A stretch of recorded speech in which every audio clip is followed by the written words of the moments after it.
ಅಂತ ಹೇಳಿದ್ರೆ ಅಪ್ಪರ್ ಬಾಡಿನಲ್ಲಿ ಏನೇ ಒಂದು ನಮ್ಗೆ ಸಿಂಟಮ್ಸ್ ಕಾಣಿಸ್ಕೊಳ್ತಾ ಇದೆ ಅಂದ್ರೆ ಫಸ್ಟ್ ಹೀಟ್ ಅಂತ ಕನ್ಸಿಡರ್ ಮಾಡ್ತೀವಿ. ಸ್ಟ್ರೆಸ್ ಇಂದನೂ ಬಂದಿರುತ್ತೆ ಅದು.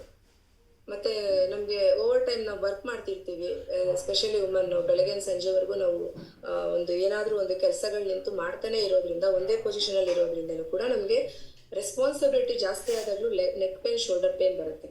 ಫಸ್ಟ್ ನಾವು ಯಾವತ್ತು ಹೀಟ್ ಸಿಂಟಮ್ಸ್ ನ ಅಪ್ಪರ್ ಬಾಡಿಗೆ ತಗೋತೀವಿ, ಕೋಲ್ಡ್ ಸಿಂಟಮ್ಸ್ ನ ಲೋವರ್ ಬಾಡಿಗೆ ತಗೋತೀವಿ. ಯಾವತ್ತು ಹೀಟ್ ಅಂದ್ರೆ ಫೈರ್ ಮೇಲೂ ಕುರಿಯುತ್ತೆ, ಇಟ್ಸ್ ಅಪ್ವರ್ಡ್, ನೀರು ಕೆಳಗಡೆ ಹರಿಯುತ್ತೆ. ಸೊ ಕೋಲ್ಡ್ನೆಸ್ ಎಲ್ಲ ಏನೇ ಇದ್ರು ನಿಮ್ಮ ಒಂದು ಲೋವರ್ ವಾರ್ಮರ್ ಏನಿದೆ ಅಲ್ಲಿ ಬರುತ್ತೆ ನಿಮ್ಗೆ ಕೋಲ್ಡ್ನೆಸ್ ಸೀಸನ್ಗಳು, ಡಿಸೀಸ್ಗಳು. ಈ ಫಸ್ಟ್ ನಾವು ಯಾವತ್ತು ಭಾಗ ಟ್ರಿಪ್ ಅಲ್ಲೋ ಅಂದ್ರೆ upper warmer, middle warmer, lower warmer ಅಂತ ಟ್ರಿಪಲ್ ವಾರ್ಮರ್ ತಗೋತೀವಿ, ಡಿವೈಡ್ ಮಾಡ್ಕೋತೀವಿ ಬಾಡಿನ. ಅದ್ರಲ್ಲಿ ಇದನ್ನ ಫಸ್ಟ್ ನಾವು ಡಿಸೀಸ್ ನ ಕನ್ಸಿಡರ್ ಮಾಡೋದು ಹೀಟ್ ಇಂದ ಬರ್ತಾ ಇದೆ ಅಂತ. ಹಾಗಾಗಿ ನೀವು ಇಲ್ಲಿ ಮೆಂತ್ಯ ಅಪ್ಲೈ ಮಾಡಿ.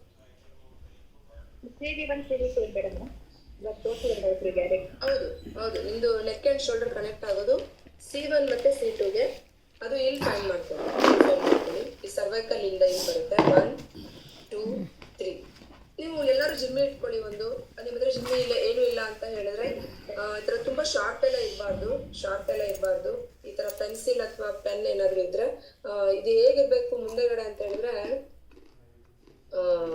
ಮ್ಯಾಚ್ ಸ್ಟಿಕ್ ಯಾವ ತರ ಇರುತ್ತೆ ನೋಡಿ, ಅದು ಹರ್ಟು ಆಗಲ್ಲ, ಏನೂ ಆಗಲ್ಲ ಅಲ್ವಾ. ಆ ಮ್ಯಾಚ್ ಸ್ಟಿಕ್ ಮುಂಭಾಗ ಹೇಗಿರುತ್ತೆ ಅಷ್ಟು ಇದಾಗಿರ್ಬೇಕು. ತುಂಬಾ ಶಾರ್ಪ್ ಇರೋದೆಲ್ಲ ತಗೋಬೇಡಿ. ಈ ತರ ಚೆಕ್ ಮಾಡ್ತಾ ಹೋಗಿ, ಇಲ್ಲೇ ಸಿಗುತ್ತೆ C1 C2 ಎಲ್ಲೋ ಒಂದ್ ಕಡೆ ಎನರ್ಜಿ ಬ್ಲಾಕ್ ಆಗಿರುತ್ತೆ. ನಿಮ್ಗೆ ಇಲ್ಲಿ ಎನರ್ಜಿ ಬ್ಲಾಕ್ ಆಗಿದೆ ಅಂದ್ರೆ ಇಲ್ಲೂ ಆಗಿರುತ್ತೆ. ಇಲ್ಲಿ ಹುಡುಕಿ ಎಲ್ಲಿ ಸಿಗುತ್ತೆ ಅಲ್ಲಿಗೆ ಒಂದ್ ಮೆಂತ್ಯ ಕಾಳ್ಕಟ್ಟು. ಶೋಲ್ಡರ್ ಮೇಡಮ್, ನೆಕ್ ನರ ಹೊರಗೆ ಶೋಲ್ಡರ್ ಕಡೆ ಬಂದ್ಬಿಡುತ್ತೆ. ಕನೆಕ್ಟಿವಿಟಿ ಇದು ಬೇರೆ ಅಲ್ಲ, ಇದು ಬೇರೆ ಅಲ್ಲ. ನೀವು ಇಲ್ಲಿ ಬಿಡಿಸಿದ್ರೆ, ನೀವು ಇಲ್ಲಿ ಸರ್ವೈಕಲ್ ಅಲ್ಲಿ ನೀವು ಅದನ್ನ ಅಲ್ಲಿರುವಂತ ಎನರ್ಜಿ ಸ್ಟಾಗ್ನೇಷನ್ ಬಿಡಿಸಿದ್ರೆ, ಏನದು ಮುಂದಕ್ಕೆ ಎನರ್ಜಿ ಪಾಸ್ ಆಗ್ತಾ ಇಲ್ಲ ಅದನ್ನ ಕ್ಲಿಯರ್ ಮಾಡಿದ್ರೆ ಶೋಲ್ಡರ್ ಕ್ಲಿಯರ್ ಆಗುತ್ತೆ.